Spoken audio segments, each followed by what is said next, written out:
So apparently my diagnosis story is really weird and I only figured that out yesterday. So in this video I'm going to share with you how I came about all of my diagnosis.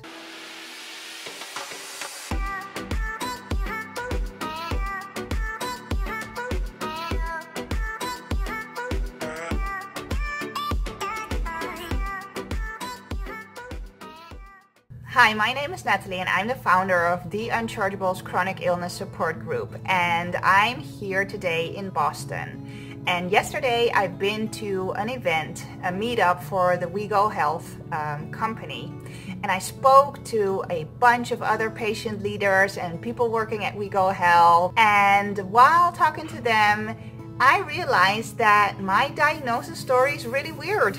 And I never really thought about that before. So in this video I wanted to share with you how my diagnosis came to be. A couple of them. This is how a normal diagnosis should go. You have these symptoms and you are going to go to a doctor, and at some point a doctor will give you a diagnosis. Maybe you have to go through 5 doctors or 10 doctors, or you'll have a whole bunch of doctors that don't believe what you're saying, but at some point your symptoms will be diagnosed as something, right? Then you'll be treated. So the bulk of your issues has to be under control, and after that is kind of like the maintenance and the rest of your life. And that's it, right?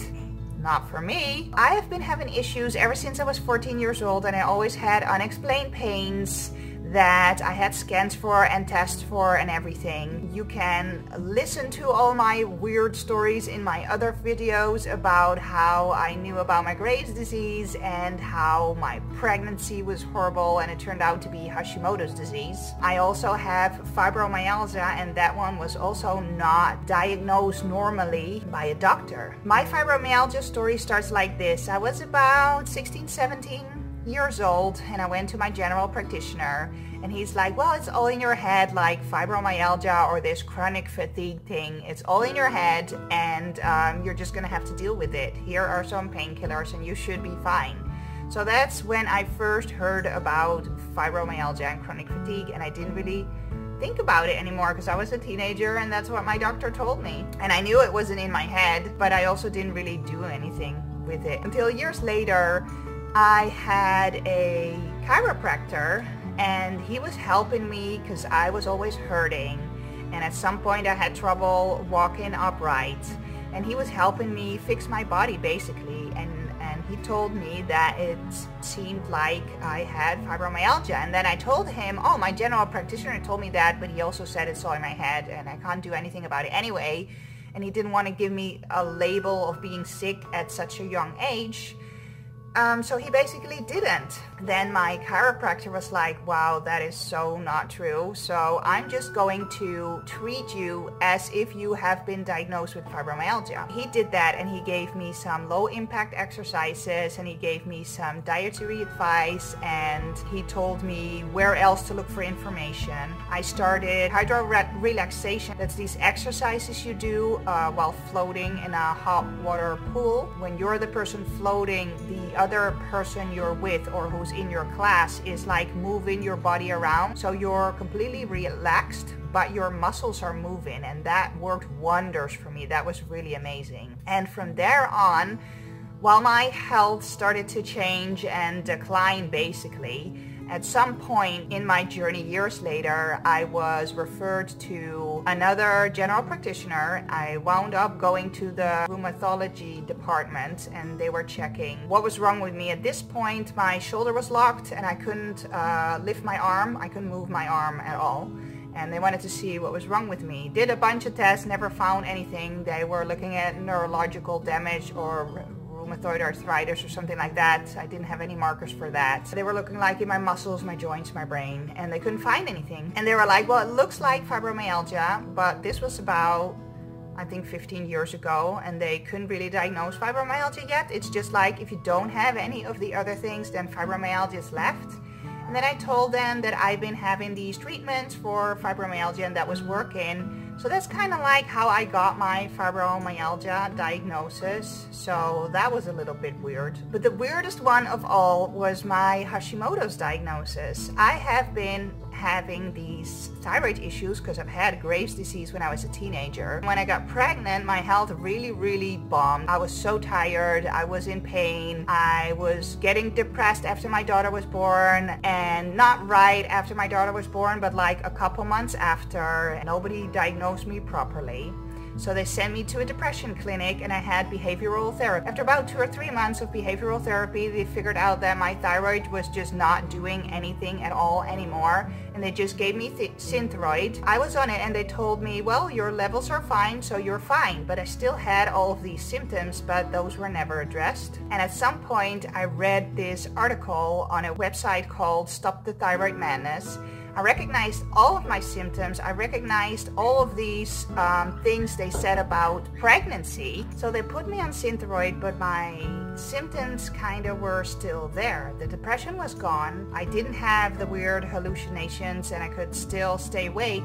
But all of the other symptoms, that the fatigue and the pain and the weird digestive symptoms, those were still there. So when I was reading this website, Stop the Thyroid Madness, I recognized all of my symptoms in these stories and I started to realize that this medicine may not be helping me with my symptoms. And they were talking about these natural thyroid hormones, natural thyroid medication that a lot of people who don't do well on the synthetic ones do better on the natural ones. But then how to go about that, because I didn't have an endocrinologist, I didn't have another doctor working with me. So there my quest began. I started ordering medical books and I started to learn about the thyroid. I started to learn about Hashimoto's disease and I started to learn about all the things I should know and how should I go about with getting diagnosed. After reading these medical books, I figured out which of the lab tests I needed and I was looking for a laboratory where I could have some private tests done. So I figured out which test I needed. I went to the lab, I paid them hundreds of euros to have these tests done and they came back. And I'm like, wow, you know, these numbers, they look really screwed up. But what do they mean? I had no doctor. I didn't really know what they were supposed to say. They give you this, it's supposed to be between 5 and 10 and mine was like 800, so I could see it was bad, but I had no idea what to do with it.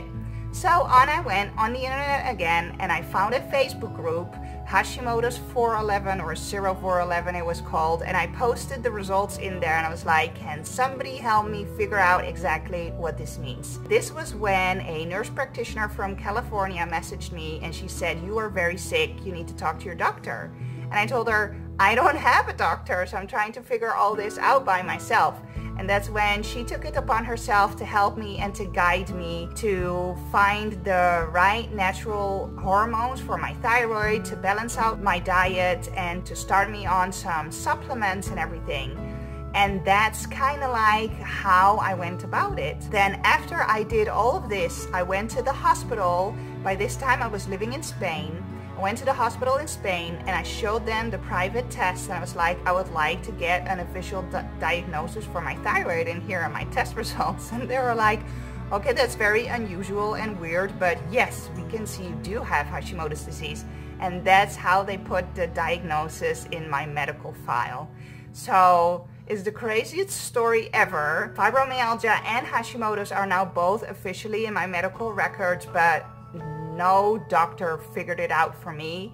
I had to figure it out all by myself. When you don't have a doctor that believes you, when you have a doctor that keeps telling you it's all in your head, when you really know something is wrong, just never give up. Keep searching. You may not order medical books like I did, but you may be able to find other people that went through the same thing and that can help and guide you, get you to the correct diagnosis.